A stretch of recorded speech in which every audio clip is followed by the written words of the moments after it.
We're back with another Money Talks Monday. Some students will be heading off to college in a few months or journey off to a new life adventure. And if you haven't started planning out your finances, now is a good time for you and your student to begin. So Budget University CEO and founder Shelby Patrice is back to share helpful tips that you can keep your student and you building strong financial habits at home. Okay, listen, because we all need some work. Good morning to you. Good morning. Okay, so tell me, what are the biggest financial challenges that maybe most parents face when it comes to supporting a student that's heading off to college? So the biggest challenge that a lot of parents are facing is the cutoff period. So when you're sending your child off to college, it's like, okay, we're sending them off. This is how much we're going to do for allowance, getting everything together that you're going to get for your child on top of fees and expenses. But when is going to be the proper way that we could properly cut off this child so they can start getting their financial independence?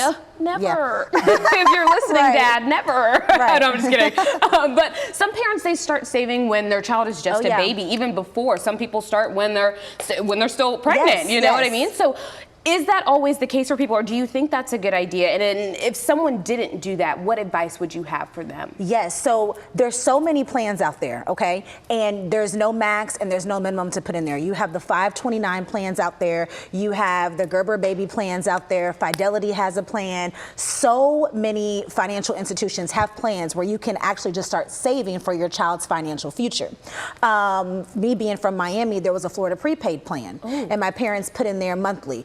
So I did not go to a school in Florida. I went to a school at Kentucky State University, and guess what? They did allow those funds. So there's so many expenses, there's so many waivers, but you also have to think when you're looking at that, is my child gonna go in-state or is my child gonna go out-of-state? And let's get into that a little bit, because I think when you're comparing schools, right, and you obviously your student is gonna wanna go where they think will fit them best, but that financial portion comes into it as well. So choosing the difference between in-state and out-of-state, would you say, and the knowledge in that, and saying, okay, these are some of the ways that you can make that happen if you really do want to go out-of-state? So when you're looking at in-state and out-of-state, you have to compare and contrast those schools, because guess what? When you're going out-of-state, and you're living in Texas and you're going to go out-of-state to California, you might be looking at an $8,000 increase on your bill. So it's super important to see what scholarships are out there. What exactly do I need to, what exactly is going to fit me?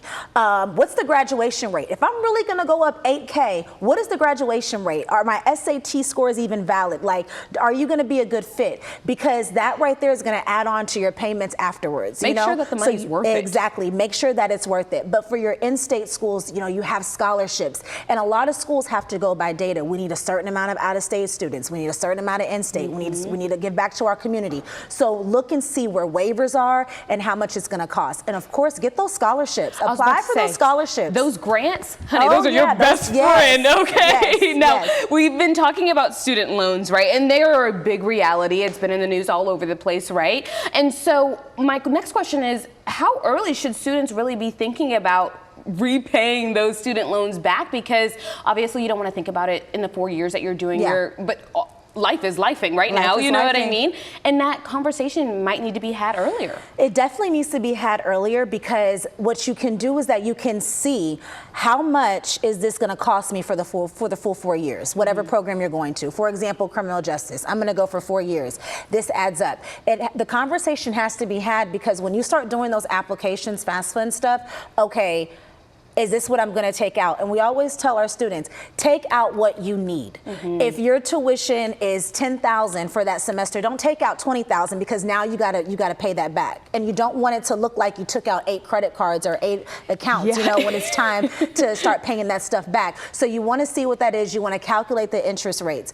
See what fits your budget best. So that's the best thing to do, and that's super important. These are really good tips. I want to go back a little bit, because you're expanding. I want to go back to the conversation that parents can have with their children as far as allowances go, and as far as where that cutoff, because I think a lot of the times parents are already having a hard time even just letting them out the house to be free.